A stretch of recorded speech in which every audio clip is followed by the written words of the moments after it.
progress. Om Shanti. तो सभ्यता से संबंधित बाबा की महावाक्य सुनते हैं। ये 15 अप्रैल 1992 की अव्यक्त मूल्य है। तो बाबा कहते हैं,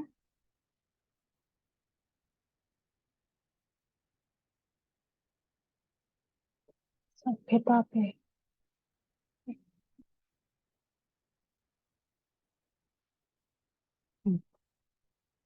ब्राह्मणों की दो निशानियां, निश्चय और विजय। तो कहाँ तक निश्चय बुद्धि बने, ये बाबा पूछ रहे हैं। तो निश्चय किस बातों में? 4 बातों में। एक तो है विधि पूर्वक यथार्थ जानना, मानना और चलना। दूसरी बात, अपने श्रेष्ठ समान संपन्न श्रेष्ठ भाग्यवान आत्मा स्वरूप को जानना, मानना और चलना। हम अपने समान को कितना महसूस कर उसमें स्थित है। तीसरी बात, अपने श्रेष्ठ ब्राह्मण परिवार को यथार्थ विधि से जो है जैसा है वैसे जानना, मानना और चलना। और चौथी बात, सारे कल्प के अंदर इस श्रेष्ठ पुरुषोत्तम योग व समय को उसी महत्व से जानना, मानना और चलना। इन 4 बातों में जो अटल बुद्धि है और चारों में संपन्न परसेंटेज है, तो उनको कहेंगे यथार्थ निश्चय बुद्धि। क्योंकि कभी कभी हम भूल जाते हैं। ये चारों ही स्तंभ फाउंडेशन स्तंभ है।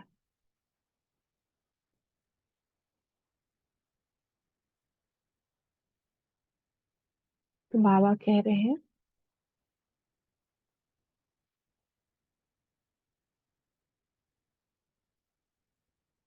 आजकल बच्चे एक होशियारी करते हैं, एक विशेष भाषा यूज करते हैं कि हमें असत्य देखा नहीं जाता, असत्य सुना नहीं जाता। इसलिए असत्य को देख, झूठ को देख मन के अंदर जोश आ जाता है। तो ये भाषा क्या राइट है? बाबा पूछ रहा, अगर वह असत्य है और आपको असत्य को देख जोश आता है, तो जो सत्य है असत्य है? जोश भी तो असत्य है ना। हम यह करके दिखाएंगे, चैलेंज करना राइट है। ये सदैव याद रखो कि सत्यता की निशानी क्या है। जो स्वयं सत्यता पर है और असत्य को कर्म खत्म करना चाहता है, तो लक्ष्य तो बहुत अच्छा है, लेकिन असत्यता को खत्म करने के लिए अपने में भी सत्यता की शक्ति चाहिए। आवेशता या जोश ये सत्यता की निशानी है। यानी अगर कोई असत्य बोल रहा है तो उसको सिद्ध करने के लिए हम असत्य क्यों बन जाए, हम क्यों जोश में आ जाए? सत्यता में जोश आएगा। तो अगर झूठ को देख करके मुझे गुस्सा आता है तो राइट है। कोई आग लगाएगा तो सेक नहीं आएगा कि सेक प्रूफ हो सकते हैं। अगर हमें नॉलेज है कि ये सत्यता की आग है, असत्यता की आग है और आग की सेक होता है, तो पहले अपने आप को सेव करेंगे ना कि सेक में थोड़ा सा भी जल जाएंगे तो चलेगा, हर्जा नहीं। तो सदैव याद रखो कि सत्यता की निशानी है सभ्यता। अगर आप सच्चे हो, सत्यता की शक्ति आप में है, सभ्यता को कभी नहीं छोड़ेंगे।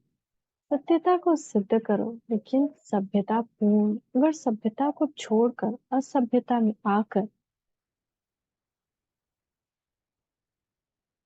सत्य को सिद्ध करना चाहते हो, तो वह सत्य सिद्ध नहीं होगा।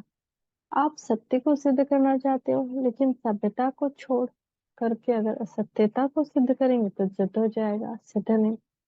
असभ्यता की निशानी है जिद, और सभ्यता की निशानी है निर्माण। सत्यता को सिद्ध करने वाला सदैव स्वयं निर्माण होकर सभ्यता पूर्वक व्यवहार करेगा। समझा? दूसरी होशियारी, ऐसे होशियार नहीं बनना। तो यह भी होमवर्क है कि ऐसे होशियारी को छोड़कर निर्माण बनो। बिल्कुल निर्माण। मैं राइट हूँ, ये रॉन्ग, मैं निर्माणता नहीं। दुनिया वाले भी कहते हैं कि सत्य को अगर कोई सिद्ध करता है तो उसपे कुछ ना कुछ समाया हुआ। कई बच्चों की भाषा हो गई कि मैं बिल्कुल सच बोलता हूँ, 100% सत्य बोलता हूँ, लेकिन सत्य को सिद्ध करने की आवश्यकता नहीं। सत्य ऐसा सूर्य है जो छिप नहीं सकता। चाहे कितनी भी दीवारें कोई आगे लाए, लेकिन सत्यता का प्रकाश कभी छिप नहीं सकता। सच्चा आदमी कभी अपने आप को यह नहीं कहेगा कि मैं सच्चा हूँ। दूसरा कहे कि आप सच्चे हो। और भी हंसी की बात सुनाए, सुनने का इंटरेस्ट अच्छा है, करने का भी है ना। तो बाप दादा को एक और बात पे हंसी आती है। वर्तमान समय कई बच्चों के समाचार आते हैं, बाप को भी चैलेंज कर रहे हैं कि बाप दादा ने कहा है ना कि टीचर्स को चेंज करेंगे। अब देखेंगे बाबा क्या करता है। जो कहा है वो करता है या नहीं करता है। बाप ने कहा है तो बाप पर है, बाप करे या ना करे। या ऐसे चैलेंज करनी है कि कहा है तो करना ही है। आपको जो करना है वरना किसके कहने से करेंगे, ना किसके ना कहने से नहीं करेंगे। लेकिन बाप को भी चैलेंज के बहुत अच्छे पत्र आते हैं। जो टीचर से नाराज है उनको एक चांस बड़ा मिल गया है। कल्याणकारी बाप हर कार्य में जो भी करेगा वह कल्याणकारी ही होता है। ये भूल जाते हैं, फिर डायरेक्शन के पत्र लिख रहे हैं कि आप जरूर करना। बाप के भी शिक्षक बहुत बन गए। तो बाप अपने ऐसे बच्चों को भी मुबारक देते हैं, लेकिन सदा स्वयं संयम में स्वयं को आगे बढ़ाते चलो। सभ्यता पूर्वक बोल, सभ्यता पूर्वक चलन, इसमें सफलता होती है। अगर सत्यता है और सभ्यता नहीं तो सफलता नहीं मिलती, और सफलता नहीं मिलती तो और जोश में आते हैं। और जब कोई जोश में होश नहीं रहता, क्या कर रहे, कहा क्या कह रहे हैं वह भी होश नहीं आता। और जब होश आता है तो माया को चांस मिल जाता है बेहोश करने का। इसलिए अगर कोई असत्य बात देखते भी हो, सुनते भी हो, तो असत्य वायुमंडल को फैलाओ नहीं। कई कहते हैं ये पाप कर्म है ना, पाप कर्म देखा नहीं जाता, और स्वयं वायुमंडल में असत्यता की बात को फैलाना, यह क्या है, इसको क्या कहेंगे, पुण्य कर रहे हैं। कोई असत्य देखा सुना फिर भी परिवार है। लौकिक परिवार में भी अगर ऐसी बात देखी जाती सुनी जाती तो क्या किया जाता है, फैलाया जाता है, अखबार में डाला जाता है कि कान में सुना और दिल में छिपाया। तो यह भी व्यर्थ बातों का फैलाव करना है, यह भी पाप का अंश है। ये छोटे छोटे पाप जो होते हैं वो अपनी उड़ती कला के अनुभव को समाप्त कर देते हैं, क्योंकि सबसे भारी से भारी है पाप। अगर पाप का अंश भी है तो उड़ेगा कैसे, बोझ वाला होगा। आजकल बहुत रॉयल भाषा में फैलाव करते कहते मैं ये नया समाचार ले आया हूँ। आप तो बहुत बुद्धू हो कि आपको कोई समाचार का पता नहीं पड़ता। हम देखो नॉलेजफुल है, कितना समाचार का पता है। ऐसे समाचार सुनने वालों के ऊपर भी पाप और सुनाने वालों के ऊपर और ज्यादा पाप। इसलिए तपस्या वर्ष में यह सूक्ष्म पापों का बोझ समाप्त करो, तब समान बन सकेंगे। नहीं तो सोचते हैं हमने तो कोई गलती नहीं की, लेकिन यह रॉयल गलती बहुत करते हैं। इसको रॉयल समझते हैं, मैंने तो सुना तो ऐसे ही सुना दिया, भाव कोई नहीं था मेरा। लेकिन रिजल्ट क्या है, फैलाना अर्थात बोझ के अधिकारी बनना। तो आजकल यह भी रिवाज हो गया, आपस में मिलेंगे ना तो पहले तो समाचार सुनाएंगे, नए नए समाचार कहेंगे। किसको सुनाना नहीं, सिर्फ आपको ही सुना रहे हैं। लेकिन बाप ने तो सुना, रजिस्टर में तो दाग तो हुआ या नहीं। इसलिए इस बात का टेंशन अंडरलाइन करो। ऐसे नहीं समझो कि बाप दादा को पता नहीं पता। दादियाँ तो कोने में बैठी, उनको क्या पता, दादिया को नहीं पता, लेकिन आपके रजिस्टर में ऑटोमेटिक नोट हो जाता है। जब आज कल के कंप्यूटर में सारा रिकॉर्ड भर जाता है तो क्या आपके रजिस्टर में ऑटोमेटिक ये रिकॉर्ड भर नहीं जाएगा।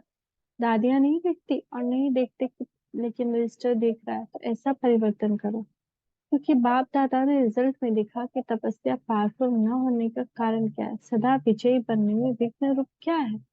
तो इन विघ्नों को स्वयं से समाप्त करो। दूसरों को बदलू तो मैं बदलू, इनको चेंज करो तो हम चेंज हो। ये बात भाषा यथार्थ है। बड़ों के आगे बात रखना इसलिए सबका हक है, लेकिन सत्यता और सभ्यता पूर्वक। ना तो ये कितना बड़ा सूक्ष्म दाग है, तो हमको ये दाग को हटाना है। चेक करना है कहीं हम गलती से किसी की बात तो नहीं सुन लेते, बुराई तो नहीं सुन लेते हैं।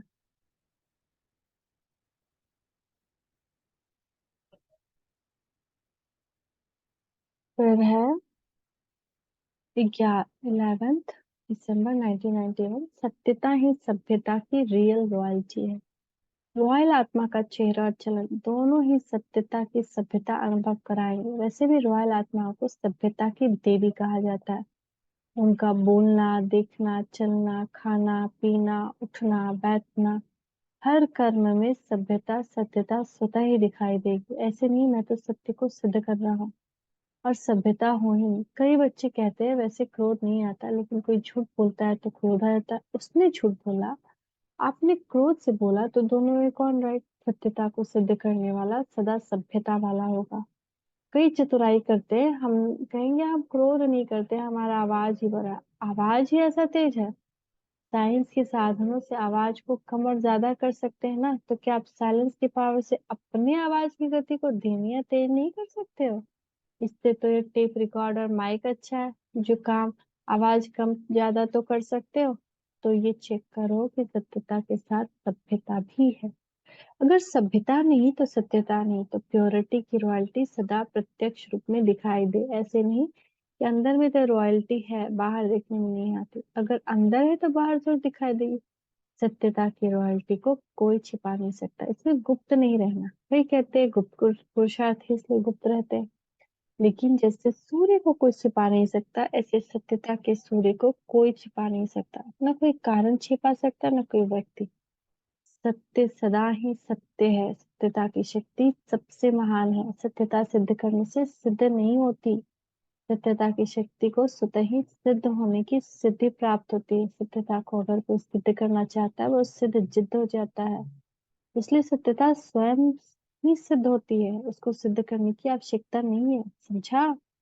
तपस्या वर्ष में क्या दिखाना है? प्योरिटी की पर्सनालिटी और रॉयल्टी। अच्छा। और फिर 3 मार्च 2000 में बाबा ने कहा कि सबसे फर्स्ट नंबर कल्चर है ब्राह्मण कुल की सभ्यता। बाप दादा ने देखा कि दादी जब सौगात देती है ना, तो उसमें एक बोरी का थैला होता है, उसमें लिखा होता है कम बोलो, धीरा धीरे बोलो, मीठा बोलो। तो आज बाप दादा ये सौगात दे रहे हैं, बोरी वाला थैला नहीं देते, वरदान में ये शब्द देते हैं। तो आज ये वरदान भी बाबा से ले रहे हैं। बाबा वरदान दे रहे हैं, कम कम धीरे और मीठा बोलने वाले सहज पुरुषार्थी भव। हर एक ब्राह्मण के चेहरे और चलन में ब्राह्मण कल्चर प्रत्यक्ष हो। प्रोग्राम तो बनाएंगे, भाषण भी करेंगे, लेकिन पहले स्व में ये सभ्यता आवश्यक है। हर एक ब्राह्मण मुस्कुराता हुआ हर एक के संपर्क में आए। कोई से कैसा, कोई से कैसा नहीं। किसको देखकर अपना कल्चर नहीं छोड़ो, बीती बातें भूल जाओ, नए संस्कार सभ्यता के जीवन में दिखाओ। अभी दिखाना है, ठीक है ना? और फिर है 25 जनवरी 1926।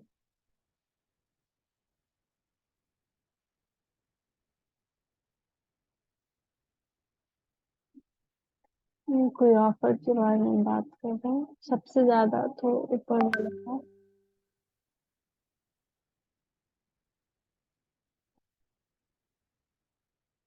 तो इसमें कहा जा रहा है कि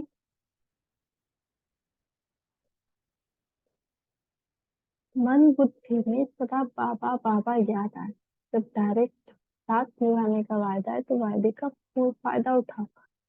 समय तो बाप के साथ व्यक्तिगत अनुभव हो सकता है, फिर सारे कल्प नहीं हुआ। जो सिर्फ अभी की प्राप्ति है, फिर होगी नहीं, तो उसका पूरा पूरा लाभ उठा। कोई भी बात हो, सदा बाप की याद है, इसको कहा जाता है निरंतर योगी। हर कदम बाप की याद रहे तो यह भी योग हुआ। ऐसे निरंतर योगी हो अथवा बनना है। जब बाप स्वयं साथ देने का ऑफर कर रहे हैं, तो उस ऑफर को स्वीकार करना चाहिए ना। जब आधा कल भक्ति मार्ग में बाप को मनाया साथ देने के लिए, तभी तो बाप खुद ऑफर कर रहे हैं, तो ऑफर को स्वीकार करना चाहिए। जैसे स्थूल में कोई चीज किसी को ऑफर करे, स्वीकार न करे, तो उसको सभ्यता नहीं समझेंगे, ये इज्जत कहेंगे। यह तो गॉड की ऑफर है।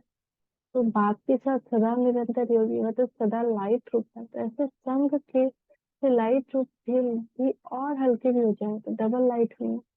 तो लाइट बोझ उठाने की ऑफर कर रहे, तो तुम बोझ क्यों उठा रहे हो? बोझ वाला कोई स्पीड में चल नहीं सकेगा। तो अब इन अनेक प्रकार के बोझ से हल्के हो जाओ और कोना कोना साफ करो। किचड़े के को अंदर ही अंदर संभाल के नहीं रखो। ऐसा नहीं कि चांस मिलेगा तो देंगे, है तो किचड़ा ही ना, तो किचड़े से कीड़ा पैदा होते हैं, उनको रखने का अर्थ है उनकी वृद्धि करना। तो जब किचड़े से खाली रहेंगे, तब बाप द्वारा मिला हुआ खजाना फिर आप नहीं भर सकेंगे। अच्छा। ओम शांति।